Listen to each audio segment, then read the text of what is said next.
नेमकं चाललंय काय ते तरी सांगा. अहो का निष्पाप लहान मुलांचा जीव जातोय? तुम्ही असता पैकी. अहो प्रशासन झोपलाय का? अहो 3 वर्षाची चिमुकली होती, तिला अजून जगही नाही माहिती. जगही नाही माहिती आणि तिच्याबरोबर काय झालंय त्या लेकराला माहिती नसेल, तरी त्या नराधमानं त्या मुलाबरोबर तो तसा कृत्य केला. का केला माहितीये?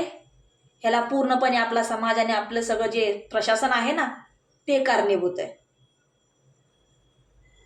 अहो तुम्ही जर अशा लोकांना जागेवरती जर तुम्ही एन्काउंटर केला, गोळ्या घातल्या, फाशी दिली, तर का होईल असं?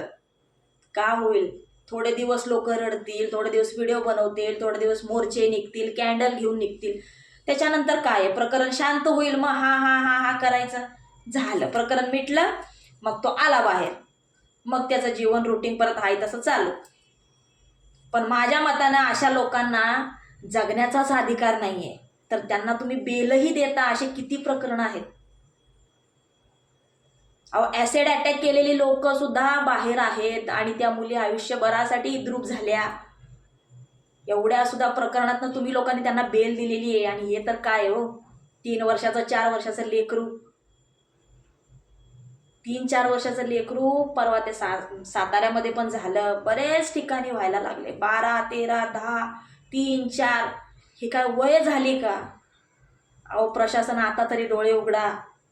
अहो मलाही लेक आहे, मलाही त्रास होतो. काय माहिती आज प्रशासन डोळं झाकलंय. देऊ नको करायला आणि असे शब्द बोलायलाही नको. मी तर जागेवरती बॉम्ब लावून उडवीन सगळं जागा.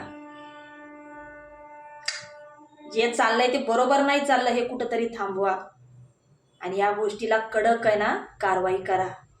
चांगलं नाही चाललंय.